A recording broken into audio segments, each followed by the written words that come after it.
Good morning. Good morning. I hope everybody is doing well this morning.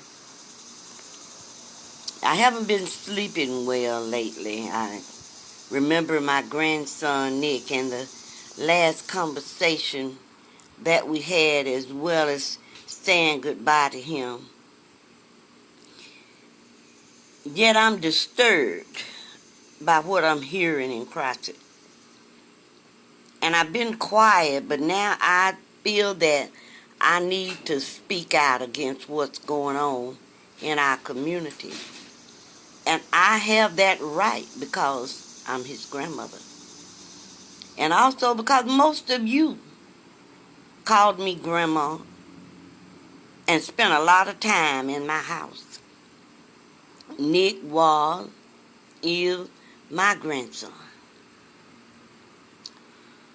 Please let us grieve the loss of this precious soul and say goodbye in peace.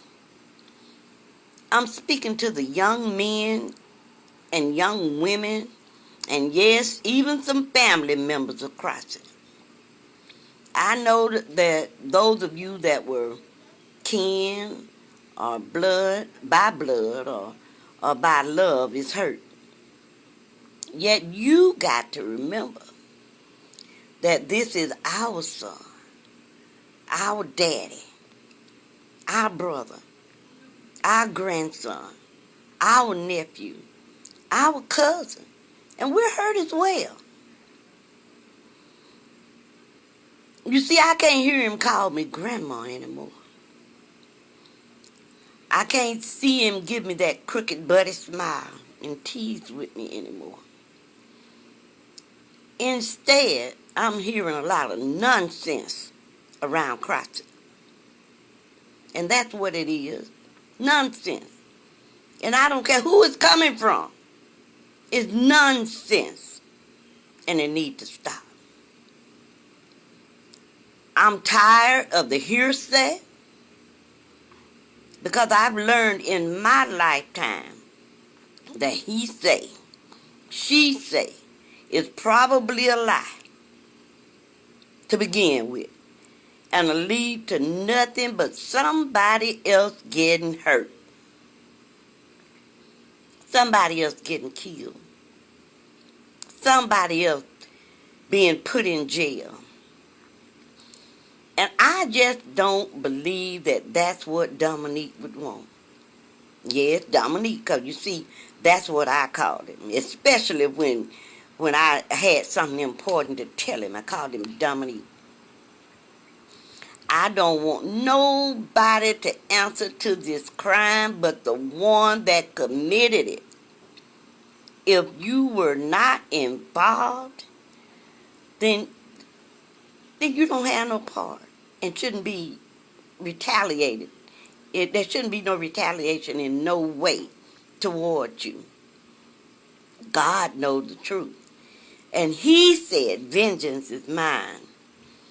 So please think of his children, his mother, his dad, his sisters, his grandma. We are the ones that's hurting the most. This is my blood. And I don't want nobody else to shed any blood. I watched them wash my grandson's blood away. And as they did, I could only think about going in that room and seeing him take his last breath. I don't want anybody else to go through that. I've lost 3 nephews this way, and now a grandson. And this is a hurt that nobody need to experience. We don't need this. Whether you believe it or refuse to accept it, this was his time. And this was God's will, not ours.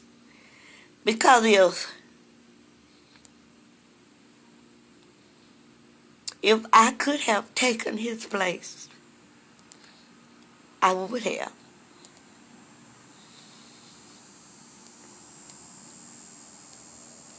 I would have.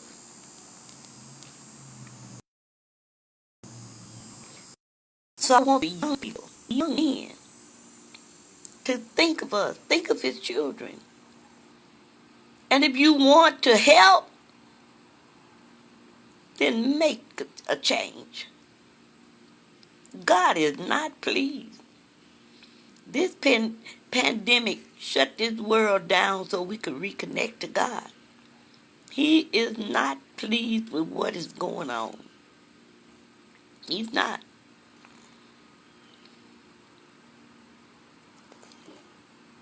So this morning, I'm just asking you to stop. Just stop.